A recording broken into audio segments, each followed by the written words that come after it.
Quisiera agradecer a la presidenta Sheinbaum por iniciar esta conversación nacional sobre los efectos de la tecnología en la juventud mexicana.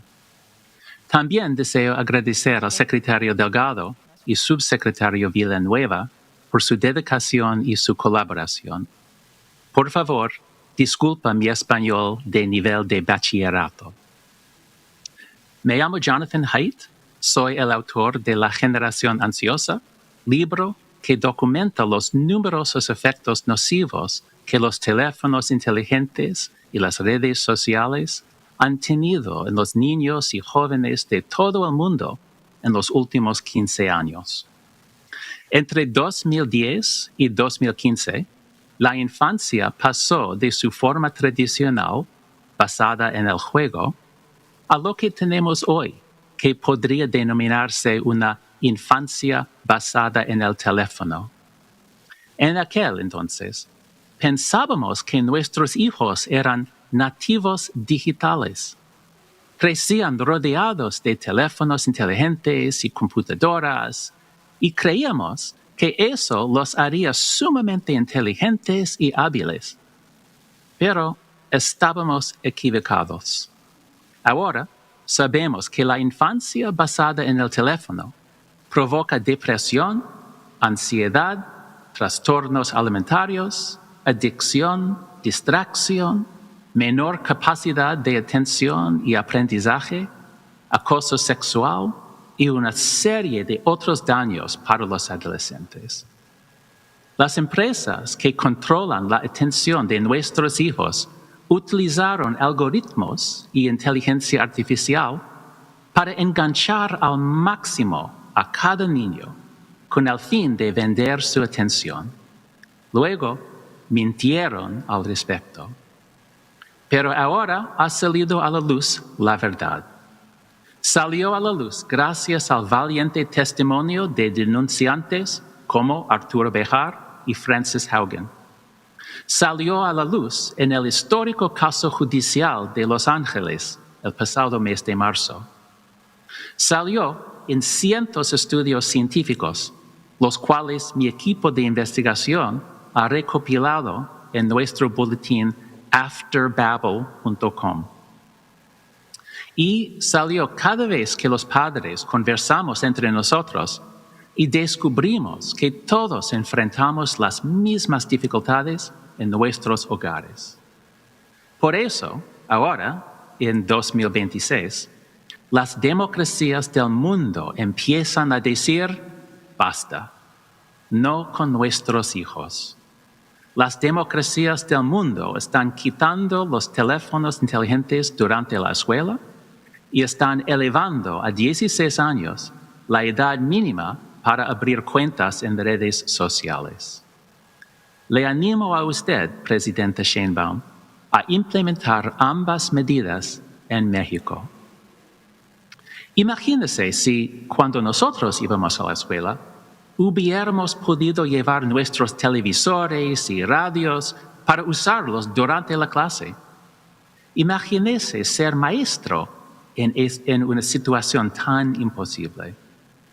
La enorme distracción que provocan los teléfonos, así como las tabletas y los computadores, es una de las razones por las que los resultados de los exámenes y la capacidad lectora están disminuyendo en todo el mundo. Mi equipo de investigación ha constatado que en ambos países las calificaciones en los exámenes han caído desde 2012, mientras que ha aumentado el sentimiento de soledad en la escuela. Las escuelas libres de teléfonos representan una medida sencilla, económica y eficaz para lograr que los centros educativos sean más eficientes y divertidos. Ya son 25 los estados de Estados Unidos que han implementado esta medida. Los resultados son espectaculares. Esto es lo que siempre escuchamos.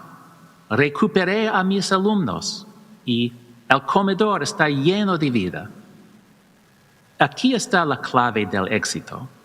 Deben separar a los alumnos de sus teléfonos durante toda la jornada escolar. No aceptan políticas que solo se apliquen al tiempo de clase. Esas políticas no aportan beneficios sociales. Además, deberían aplicar la norma a todos los cursos. Los alumnos mayores la necesitan incluso más que los más pequeños. La segunda medida que están adoptando líderes de todo el mundo es elevar a 16 años la edad mínima para tener cuentas en redes sociales. Las redes sociales son totalmente inapropiadas para los niños. Hablar con desconocidos es una actividad para adultos. La pornografía es cosa de adultos. Comprar drogas en línea es cosa de adultos. Sin embargo, todos nuestros hijos están expuestos regularmente a estos peligros cuando abren cuentas en Instagram, TikTok o Snapchat. Por eso, les recomiendo a ustedes proteger a los niños de México contra productos de consumo defectuosos, productos diseñados para crear adicción en los niños, no para ayudarles. Sigan ustedes el valiente ejemplo de Australia. No crean ustedes a quienes dicen que la medida fracasó porque solo redujo el uso en un 30%. Lograr cualquier cambio en el comportamiento de los adolescentes en solo 6 meses es un gran logro. Y ahora que existe un mercado de verificación de edad que respeta la privacidad, será mucho más fácil actuar para cualquier país que siga los pasos de Australia.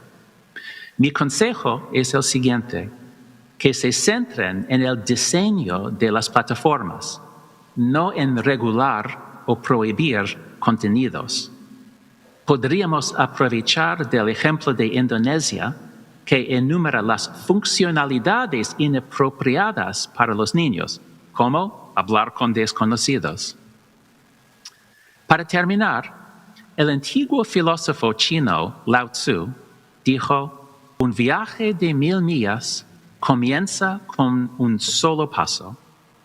Presidenta Sheinbaum, usted ya ha dado ese primer paso al consultar a maestros, padres, niños y otras partes interesadas. Siga adelante. Mi equipo está aquí para ayudarle. Encontrará nuestros recursos en anxiousgeneration.com. Este camino se vuelve más fácil a medida que se avanza, porque usted descubrirá que el mundo entero se está uniendo a esta travesía.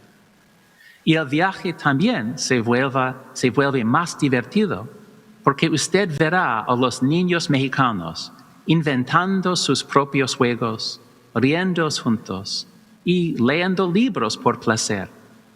Porque este viaje no se trata de quitarles los teléfonos. Se trata de recuperar la infancia en el mundo real para todos nuestros hijos. Gracias.